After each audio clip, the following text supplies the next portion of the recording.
بسم اللہ الرحمن الرحیم۔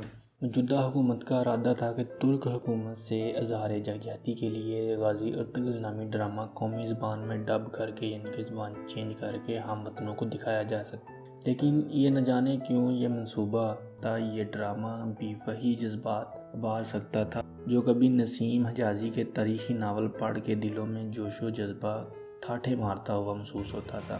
اس سے پہلے کہ اس پہ پوری روشنی ڈالی جائے، ہمارے چینل کو سبسکرائب کر لیں، بیل آئیکن پہ کلک کر دیں۔ تاریخی اعتبار سے ارطغرل غازی خلافت عثمانیہ کے بانی ہیں۔ جی ہاں، یہ وہی خلافت عثمانیہ ہے جس کی بحالی کے لیے قیام پاکستان سے پیشتر تحریک خلافت چلائی گئی تھی۔ خلافت عثمانیہ کئی براعظموں پر محیط تھی۔ انگریزوں نے ایک سازش کے تحت مسلمانوں کو کمزور کرنے کے لیے خلافت عثمانیہ کو ختم کرنے میں کلیدی کردار ادا کیا۔ اس میں اپنوں کا کردار بھی بہت بھیانک اور خوفناک ہے۔ تاریخی اعتبار سے خلفائے راشدین کے بعد حضرت امیر معاویہ کا دور سب سے مستحکم رہا۔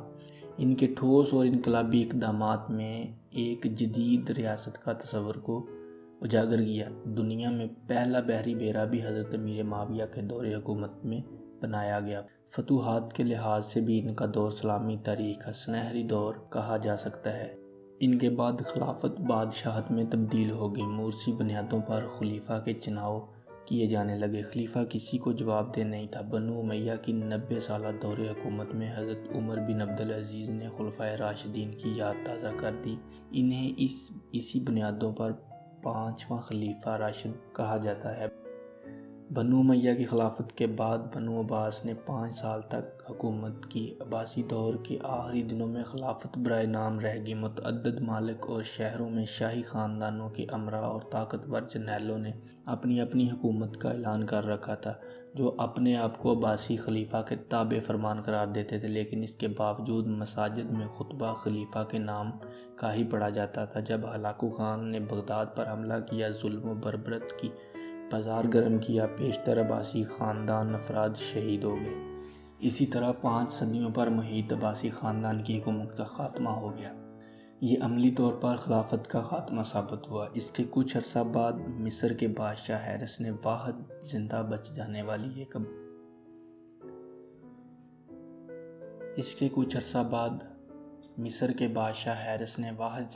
جانے والے عباسی شہزادے کو مستنصر باللہ کا لقب دے کر قاہرہ کے خلیفہ بنا دیا۔ مگر 16ویں صدی عیسوی میں مصر کا آخری خلیفہ ترکی کے فرمانروا سلطان سلیم اول کے حق میں خلافت سے دستبردار ہو گیا۔ کہا جاتا ہے خلافت عثمانیہ 1924 تک ایک طاقتور مسلم اسٹیٹ تھی۔ خلافت عثمانیہ کو آخرکار جدید ترکی کے بانی کمال اتاترک نے ختم کر دیا۔ اس نے خلیفہ عبدالمجید کو برطرف کر کے ترکی میں ایک جمہوری حکومت بنانے کا اعلان کیا۔ بہرحال ارطغرل غازی کی پیدائش 1191 میں ہوئی اور آپ کی وفات 1280 میں ہوئی۔ کچھ کتابوں میں آپ کی وفات 1281 بھی درج ہے۔ ارطغرل غازی کے 3 بیٹے تھے۔ خلافت کی بنیاد غازی ارطغرل رکھ کے گئے تھے۔ تیسرے بیٹے عثمان نے 1291 میں ارطغرل غازی یعنی اپنے والد ارطغرل کی وفات کے 10 سال بعد باقاعدہ خلافت کا اعلان کیا اور عثمان کے نام سے ہی خلافت کا نام خلافت عثمانیہ رکھا گیا۔ اسی خلافت نے 1291 سے لے کر 1924 تک 600 سال تک ان ترکوں کی تلواروں نے امت مسلمہ کا دفاع کیا۔ اس خلافت میں آج کے شام، عراق، اردن، مصر، لیبیا، سوڈان کے ممالک شامل تھے، جبکہ آج کے سعودی عرب، قطر، کویت، عمان اور متحدہ عرب امارات پر مشتمل علاقے حجاز کہلاتے تھے اور یہ بھی خلافت عثمانیہ کا حصہ تھے۔ خلافت عثمانیہ نے مسجد نبوی، گنبد خضرا اور مسجد الحرام کی جدید تعمیر، سیدنا امیر حمزہ کے مزار، مکہ مکرمہ تک ایک عظیم الشان نہر، آقائے دو جہاں صلی اللہ علیہ وآلہ وسلم کے مزار پرانوار کے گرد سیسہ پلائی دیوار اور مکہ مکرمہ تک ٹرین منصوبہ جیسے عظیم کارنامے سر انجام دیے۔ خلافت عثمانیہ ایک جدید اسلامی مملکت کے تصور پیش کیا جس کے حکمرانوں نے اپنی خداداد صلاحیتوں سے دنیا بھر میں اپنی قابلیت کا لوہا منوایا۔ ارطغرل غازی کے خاندان وسط ایشیا سے یہاں آئے تھے اور ان کا جد امجد اوغوز خان کے 12 بیٹے تھے، جن سے یہ 12 قبیلے بنے، جن میں سے ایک یکائی قبیلہ تھا جس سے غازی ارطغرل تعلق رکھتے تھے۔ آپ کے والد کا نام سلیمان شاہ تھا۔ آپ کی والدہ کا نام حائمہ تھا۔ آپ کا قبیلہ سب سے پہلے وسط ایشیا سے ایران، پھر ایران سے اناطولیہ آئے تھے منگولوں کے یلغار سے نمٹنے کے لیے۔ یہاں سلطان علاؤ الدین جو سلجوق سلطنت کے سلطان تھے اور سلجوق ترک سلطنت سلطان علاء ارسلان نے قائم کی تھی۔ اسی سلطان علاؤ الدین کے سائے تلے 12 قبیلے اوغوز خان رہتے تھے اور اسی کائی قبیلے کے چیف ارطغرل بنے۔ پھر اپنے والد سلمان شاہ کی وفات کے بعد سب سے پہلے اہلت آئے تھے، پھر اہلت سے حلب گئے تھے 1232 جہاں سلطان صلاح الدین ایوبی کے پوتے العزیز کی حکومت تھی۔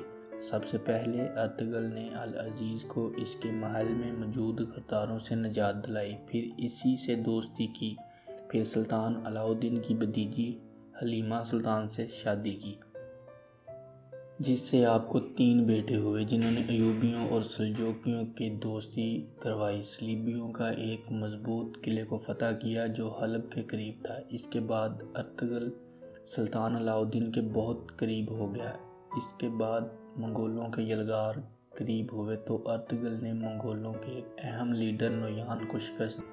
نویان منگول بادشاہ اکتائی خان کا رائٹ ہینڈ تھا۔ اکتائی خان چنگیز خان کا بیٹا تھا اور اسی اکتائی خان کا بیٹا ہلاکو خان تھا جس نے بغداد کو اس قدر روندا کہ بغداد کی گلیاں خون سے بھر گئی تھیں، دریائے فرات سرخ ہو گیا تھا۔ اس نویان کو شکست ارطغرل نے دی تھی۔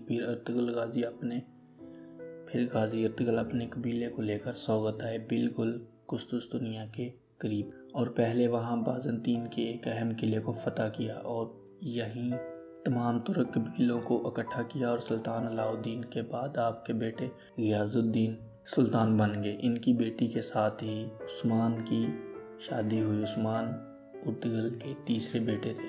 ایک جنگ میں سلطان غیاث الدین شہید ہو گئے تو عثمان غازی سلطان بن گئے، اور ان کی نسل سے جا کے سلطان محمد بن فاتح تھی جس نے 1453 میں جا کے قسطنطنیہ فتح کیا، اور اس پہ حضور صلی اللہ علیہ وسلم کی غیبی خبر پوری ہوئی۔ تاریخ میں غازی ارطغرل جیسے جنگجو بہت کم ملتے ہیں، لیکن ہماری نسل انہیں جانتی نہیں۔ بہت بہادر جنگجو تھے۔ ہر جنگجو جو اسلام میں گزرا ہے، جس نے کچھ نہ کچھ اسلام کے لیے کیا، اس کا ایک روحانی پہلو ضرور ہوتا ہے، اس کے پیچھے ایک روحانی شخصیت ضرور ہوتی ہے جس کی ڈیوٹی اللہ پاک نے لگائی ہوتی ہے۔ تاریخ اٹھا کے دیکھ لیں، اسلام کے آغاز سے لے کر اب تک، آج بھی اگر کوئی اسلام اور امت مسلمہ کے لیے کوئی ڈیوٹی کر رہا ہے تو اس کا روحانی پہلو بھی ضرور ہوگا۔ اس جنگجو غازی ارطغرل کے پیچھے ایک روحانی شخصیت شیخ محی الدین ابن العربی تھے، جو اندلس سے غازی ارطغرل کی روحانی مدد کو پہنچے تھے۔ امام ابن العربی کی دعا اور مدد نے غازی ارطغرل کو 2 مرتبہ موت کے منہ سے نکالا۔ ہر وقت ارطغرل کی روحانی مدد کرتے رہتے تھے۔ اللہ پاک غازی ارطغرل کا رتبہ بلند فرمائے، ہزاروں رحمتیں ان پر نازل ہو۔ خدا کرے دنیا پر پھر خلافت کا دورہ ہو جائے تاکہ مسلمانوں کی نشاط ثانیہ بحال ہو سکے، آمین۔ اور دوستو، اگر آپ نے ہمارا چینل ابھی تک سبسکرائب نہیں کیا تو سبسکرائب کر لیں، بیل آئیکن پہ کلک کر دیں۔ ویڈیو پسند آئی ہو تو لائک ضرور کریں، اور آپ کی جو بھی رائے ہے وہ کمنٹ باکس میں ضرور دیجیے۔ اللہ حافظ۔